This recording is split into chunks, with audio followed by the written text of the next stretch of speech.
Welcome back to another episode of the Daily Flip podcast. I'm your host, Alex, and today we're going to be flipping through a story coming from our friends over at Business Insider. Headline reads, Costco sues Trump's tariff in bid to secure refund before Supreme Court ruling. Now, for all those who remember the court case going on in front of the Supreme Court earlier in the month of November, they're ruling whether or not the IEEPA tariffs are actually legal, whether or not Donald Trump can do what he did, his administration at least. And now we have companies saying, oh, well, this could go in our favor very well. So guess what? We're going to sue ahead of time in order to make sure that this is on the books so that we can get our money back if it is considered illegal. What is your opinion? We're going to do our daily debate. I want you to throw your opinions down in the comment section. What you need to do is answer one question, which is, do they stand a chance of getting their money back? I know you're going to say it all depends on the Supreme Court case. Lay out both. Do you think that the IEEPA tariffs were lawful? Were they actually reciprocal? Were they in response to an emergency? And based on that, that probably answers the next part of the question. Throw it down in the comment section. I want to hear what you have to say. So, like I said, we're reading Business Insider today, and it's Costco that is coming, but also some other large companies, some large retailers who have already paid their duties, their taxes, essentially, their import taxes to the federal government. And they're saying, there's no guarantee we get our money back unless we make sure we're on top of this. The quote at the end of the story, it's a really brief highlight here. Quote, this separate action is necessary. Importers that have paid IEEPA duties, including plaintiffs, are not guaranteed a refund for those unlawfully collected tariffs in the absence of their own judgment and judicial relief.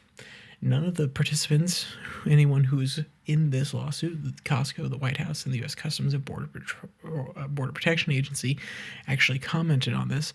But I think it's interesting that the Trump administration is staying quiet. And why is that? Why is that interesting in my mind? Well, one, he, as a businessman himself, wanted to cast himself as a business-friendly administration. And if you come out and you attack Costco, one of the largest retailers, beloved by a lot of people, making some people's life easier based on the wholesale food prices compared to other places that are charging an arm and a leg, that could be a bit of a problem. Now, he'll probably come out and defend his tariff policy, saying actually they are reciprocal. And that's one of the key points that they make in this article, that, well, if they are reciprocal, they could stand. If they're not so, then, or at least it's a point they highlight, then those are more likely to fall. Quote, in a complaint submitted Friday, November 28th, the retailer said it is seeking a full refund of duties it paid after Trump used the emergency powers law to levy what he described as reciprocal tariffs.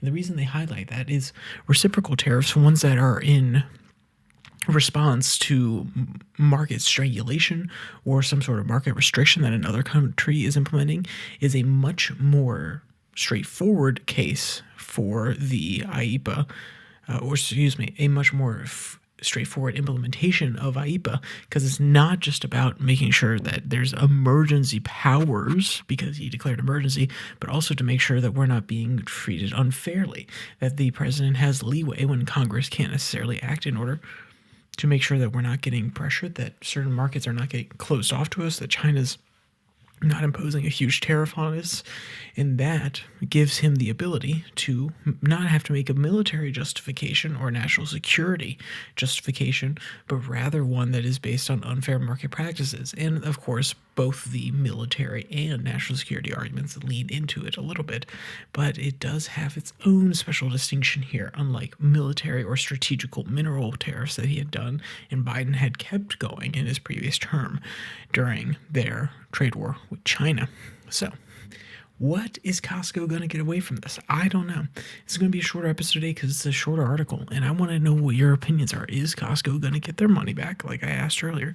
But also, do you think that the Trump administration is going to come out and attack Costco, or at least try to downplay it? This is probably the most likely thing, but do you think they're going to come for Costco? I think that would be an interesting battle to see. The White House versus Costco.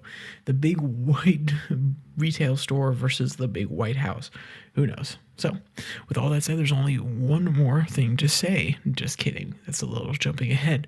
But if you want to read today's article, it'll be linked in the description below that like and subscribe button. Also down there, you can find the podcast on Spotify, Podvine, as well as the Twitter handle @YourDailyFlip, where I post links to these episodes on Monday, Wednesday, and Friday, and to the 6 and 6, which is 6 stories from around the world, 6 minutes or less. It's international news on Tuesday and Thursday. So, with all that said, there's only one more thing to say. Stay safe. Don't die.